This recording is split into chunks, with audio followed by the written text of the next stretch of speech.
Sponsored by BRC Chhatri. Desiccated Coconut Super Powder. UP में आने वाले 2022 के विधानसभा चुनाव को लेकर बीजेपी के पूर्व ऊर्जा मंत्री और पूर्व सांसद और मौजूदा बीजेपी विधायक बैजनाथ रावत ने नवभारत समाचार संवाददाता जितेंद्र शुक्ला द्वारा किए गए संवादों के दौरान विपक्ष को आड़े हाथों लेते हुए कांग्रेस, सपा और बसपा पर हमलावर होकर बड़ा बयान दिया। अब तो उत्तर प्रदेश में राम मंदिर मुद्दा नहीं रह गया है जो हिंदुस्तान के मुसलमानों को फुसलाकर विपक्ष दंगा कराए। हमारी सरकार में मुसलमानों को सबसे ज्यादा अहमियत देने के साथ प्रधानमंत्री द्वारा निःशुल्क राशन भी प्रत्येक परिवार को दिया जा रहा है। इसी के साथ आने वाले 2022 के विधानसभा चुनाव को लेकर बीजेपी विपक्ष को मुंहतोड़ जवाब देगी। हिंदुस्तान का मुसलमान विपक्ष के बकावे में अब नहीं आएगा, वो चाहे 3 तलाक का मामला हो, उसके लिए भी हमारी सरकार ने बेहतर करके दिखाया है। नवभारत समाचार के लिए उत्तर प्रदेश लखनऊ से जितेंद्र शुक्ला की रिपोर्ट। उत्तर प्रदेश में विधानसभा चुनावों को लेकर जो है विपक्ष जो है सरकार पर जहां हमलावर हो गया। आइए, पूर्व उप ऊर्जा मंत्री और राजनाथ सिंह के सरकार में मंत्री रहे और पूर्व सांसद बाराबंकी के रहे बैजनाथ रावत जी हैं और इस समय मौजूदा विधायक भी हैदरगढ़ के हैं। तो उनसे जो है विधानसभा की तैयारियों को लेके बात करते हैं, क्या बताते हैं, कैसा जो है आने वाला जो है विधानसभा चुनाव होगा, किस प्रकार चुनौतियों से सामना किया जाएगा या फिर मुंह तोड़ जवाब विपक्ष को दिया जाएगा।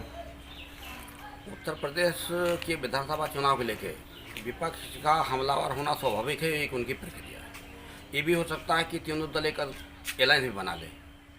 भारतीय जनता पार्टी को हटाने के लिए भ्रष्टाचारी, गुंडा और माफिया और इनका संरक्षण देने वाले तीनों दल, समाजवादी पार्टी, बसपा और कांग्रेस, तीनों मिल करके ये नहीं चाहती कि उत्तर प्रदेश में दोबारा सरकार भाजपा की आए, क्योंकि यह सरकार गरीबों के लिए काम करती है, किसानों के लिए काम करती है, बेरोजगारों के लिए काम करती है और आज माफियाओं की, गुंडों की दुकानें बंद हैं। जैसे कि आपको बता दें कि आप पूर्व में जो है कल्याण सिंह की सरकार में आप मंत्री भी रहे हैं और ये बाराबंकी के गांधी कहे जाते थे। तो ऐसे में जो आपका पहले का जो बीता कार्यकाल है और अब जो 2022 का जो आने वाला है, तो किस प्रकार मतलब अब आपके नज़रिए से कैसा चुनाव एक बार फिर सामने देखने को मिलेगा और किस प्रकार से तैयारियां जो है बीजेपी की होंगी और अब कैसा लग रहा है कि 2022 का चुनाव के महत्वपूर्ण है और या तो आप पहले जो चुनाव लड़ चुके हैं वो ज़्यादा मतलब उसमें चुनौती थी कि आपके चुनाव में चुनौती देखने को मिल रही? हर चुनाव जो नया आता है वो नई चुनौती लेके आता है, नई समस्या होती है, नई चुनौती लेके आता है। तो ये कहना नहीं कि हम कौन चुनौती से, भारतीय जनता पार्टी जन जन की पार्टी बन गई। गांव का व्यक्ति और बच्चा बच्चा मोदी जी का नाम जानता है, योगी जी का जानता है। अटल बिहारी वाजपेयी के समय में आप जो है मंत्री भी रहे और आप उनके दुलारे भी कहे जाते थे कि अटल बिहारी वाजपेयी जी आपको बहुत मानते थे। तो ऐसे में सवाल उठता है कि आगे मतलब विधानसभा चुनाव होने के बाद कोई अहम जिम्मेदारी भी आपको मिल सकती है। आप चुनाव बहुत करीब है और जिनको जिम्मेदारी मिलनी थी पार्टी ने उनको बांट दिया, चाहे संगठन की हो चाहे सरकार की हो। तो आगे कोई जिम्मेदारी अब आगे आने का नहीं सवाल उठता है, क्योंकि चुनाव 4-5 महीना के बाद अधिसूचना लग जाएगी, तो आगे संभावना नहीं है।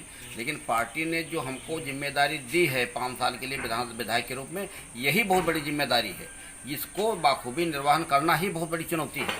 तो हम लोग जब समाज में जाएंगे वोट के लिए तो वो हमारी कसौटी होगी, हमने क्या काम किया, सरकार ने क्या काम किया। जैसे कि विपक्ष जो है कोरोना के मामले को लेके हमलावर हो रहा, अगर देखा जाए तो अटल बिहारी वाजपेयी के उस दौर के बाद अब जो नया दौर आया है और एक चुनौती है, तो कोरोना जैसी चुनौती भी सामने आ रही है। तो ऐसे में कैसे जो है किस प्रकार सरकार निपटेगी? कोरोना की चुनौती हमको बताने की जरूरत नहीं है। जिस समय कोरोना हमारे पिछले साल आया तो जो हमारी पिछली सरकारें थी, ना उनके पास अस्पताल थे, ना उनके पास वेंटिलेटर थे, यहाँ तक मास्क बनाने की फैक्ट्री भी नहीं थी। और जब आया तो माननीय योगी आदित्यनाथ जी ने और मोदी जी ने तमाम वेंटिलेटर बनाने की सुविधा दी, जल्दी जल्दी वेंटिलेटर तैयार करो, मास्क बनाने की तमाम उन्होंने कहा भाई तैयारी करो और गाँव की महिलाओं का बनाइए। संसाधन हमने जुटाए, संसाधन नहीं थे, इसलिए जो पहली वेव आई उसमें कुछ लगा कि कुछ प्रदेश में कुछ गड़बड़ हुआ। लेकिन जिस तरह से पलायन हुआ प्रवासी मजदूरों का, तो भारतीय जनता पार्टी के कार्यकर्ताओं ने रास्ते में उनको भोजन पैकेट दिए, जूता चप्पल हमने दिया, हमने उनको गंतव्य तक पहुंचाने का भी काम किया। जैसे कि विपक्ष इस समय हमलावर हो रहा है और आपको बता दें कि अभी विपक्ष द्वारा जो है पेट्रोल के बढ़े दामों को लेकर जो है हल्ला बोल प्रदर्शन भी किया गया और शहरों में और तहसीलों में जो है बड़े तरीके से जो है उनका प्रदर्शन देखने को मिला। तो ऐसे में सरकार पर तमाम प्रकार के आरोप भी लगाए गए। तो ऐसे में सरकार कैसे और किस प्रकार जो है चुनौती को स्वीकार करेगी या फिर उनको मुंहतोड़ जवाब देगी?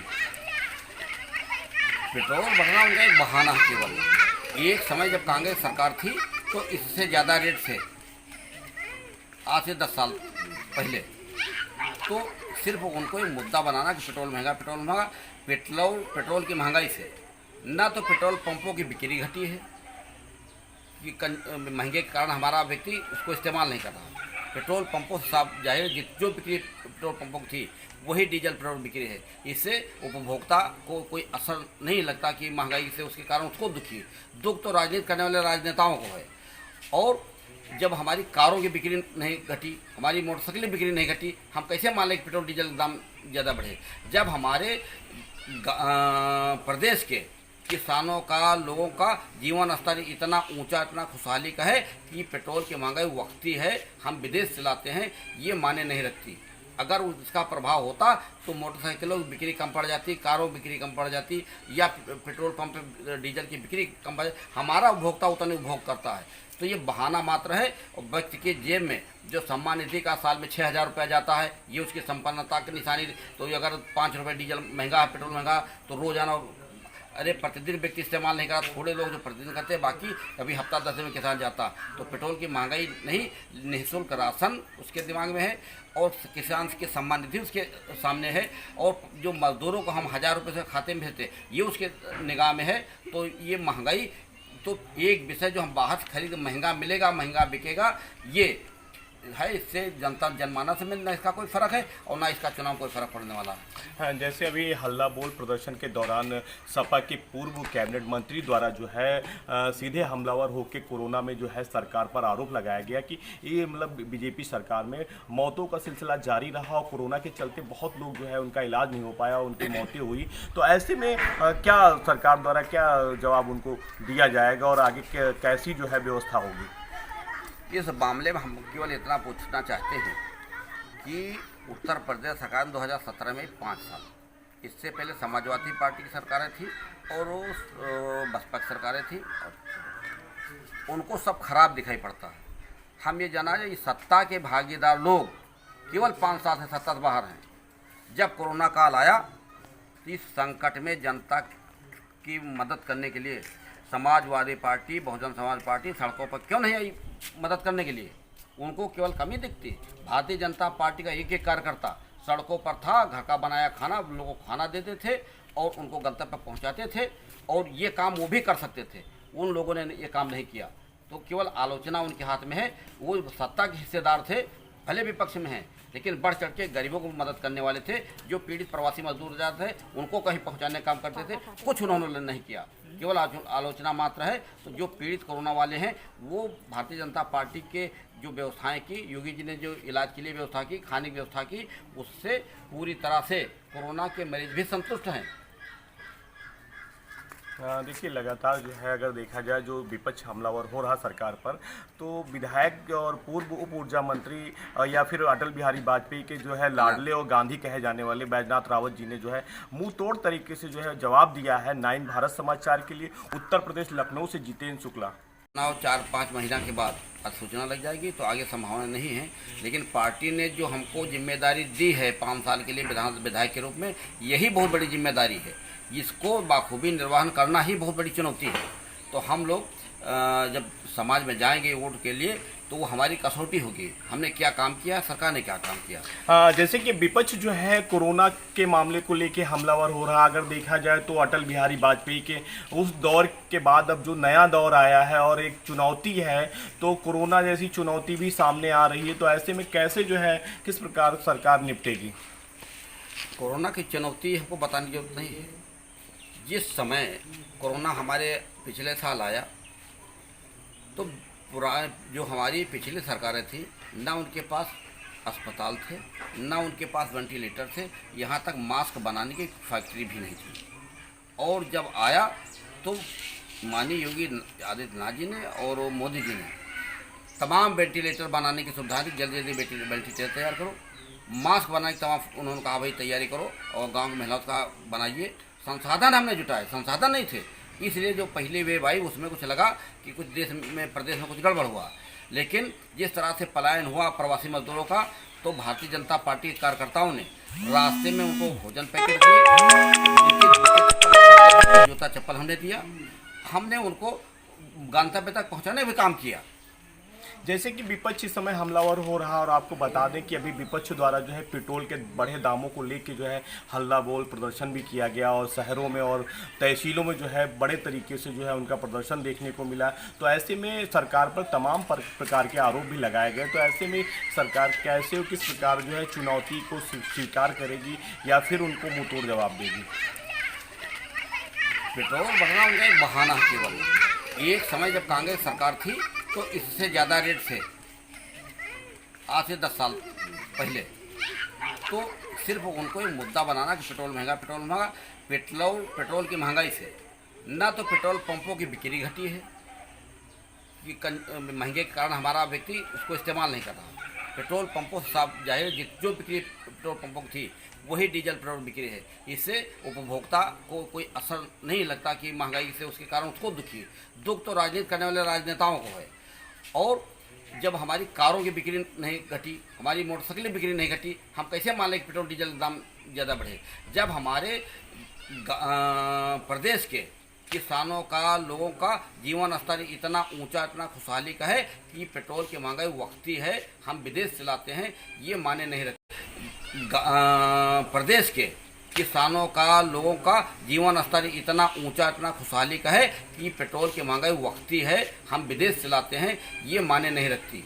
अगर उसका प्रभाव होता तो मोटरसाइकिलों की बिक्री कम पड़ जाती, कारों की बिक्री कम पड़ जाती, या पेट्रोल पंप पे डीजल की बिक्री कम पड़ जाती। हमारा उपभोक्ता उतना उपभोग करता है, तो ये बहाना मात्र है। और व्यक्ति के जेब में जो सम्मान निधि का साल में 6,000 रुपया जाता है, ये उसकी संपन्नता की निशानी। तो अगर 5 रुपये डीजल महंगा है, पेट्रोल महंगा, तो रोजाना अरे प्रतिदिन व्यक्ति इस्तेमाल नहीं करा, थोड़े लोग जो प्रतिदिन करते हैं, बाकी कभी हफ्ता 10 दिन में किसान जाता। तो पेट्रोल की महंगाई नहीं, निःशुल्क राशन उसके दिमाग में है और किसान के सम्मान निधि उसके सामने है, और जो मजदूरों को हम 1,000 रुपये से खाते में भेजते ये उसके निगाह में है। तो ये महंगाई तो एक विषय जो हम बाहर से खरीद महंगा मिलेगा, महंगा बिकेगा, ये है। इससे जनता जनमानस में ना इसका कोई फ़र्क है और ना इसका चुनाव कोई फ़र्क पड़ने वाला है। हाँ, जैसे अभी हल्ला बोल प्रदर्शन के दौरान सपा के पूर्व कैबिनेट मंत्री द्वारा जो है सीधे हमलावर होकर कोरोना में जो है सरकार पर आरोप लगाया गया कि ये मतलब बीजेपी सरकार में मौतों का सिलसिला जारी रहा और कोरोना के चलते बहुत लोग जो है उनका इलाज नहीं हो पाया, उनकी मौतें हुई। तो ऐसे में क्या सरकार द्वारा क्या जवाब उनको दिया जाएगा और आगे कैसी जो है व्यवस्था होगी? इस मामले में हम केवल इतना पूछना चाहते हैं कि उत्तर प्रदेश सरकार 2017 में 5 साल, इससे पहले समाजवादी पार्टी की सरकारें थी और बसपा की सरकारें थी, उनको सब खराब दिखाई पड़ता है। हम ये जाना है कि सत्ता के भागीदार लोग केवल 5 साल से सत्ता से बाहर हैं। जब कोरोना काल आया तो इस संकट में जनता की मदद करने के लिए समाजवादी पार्टी, बहुजन समाज पार्टी सड़कों पर क्यों नहीं आई मदद करने के लिए? उनको केवल कमी दिखती। भारतीय जनता पार्टी का एक कार्यकर्ता सड़कों पर था, घर का बनाया खाना लोगों को खाना देते थे और उनको गंतव्य पर पहुंचाते थे, और ये काम वो भी कर सकते थे। उन लोगों ने ये काम नहीं किया, तो केवल आलोचना उनके हाथ में है। वो सत्ता के हिस्सेदार थे, भले विपक्ष में हैं, लेकिन बढ़ चढ़ के गरीबों को मदद करने वाले थे। जो पीड़ित प्रवासी मजदूर जाते थे उनको कहीं पहुंचाने का काम करते थे, कुछ उन्होंने नहीं किया, केवल आलोचना मात्र है। तो जो पीड़ित कोरोना वाले हैं वो भारतीय जनता पार्टी के जो व्यवस्थाएं की, योगी जी ने जो इलाज के लिए व्यवस्था की, खाने की व्यवस्था की, उससे पूरी तरह से कोरोना के मरीज भी संतुष्ट हैं। देखिए लगातार जो है अगर देखा जाए जो विपक्ष हमलावर हो रहा सरकार पर, तो विधायक और पूर्व उप ऊर्जा मंत्री या फिर अटल बिहारी वाजपेयी के जो है लाडले और गांधी कहे जाने वाले बैजनाथ रावत जी ने जो है मुंह तोड़ तरीके से जो है जवाब दिया है 9 भारत समाचार के लिए। उत्तर प्रदेश लखनऊ से जितेंद्र शुक्ला।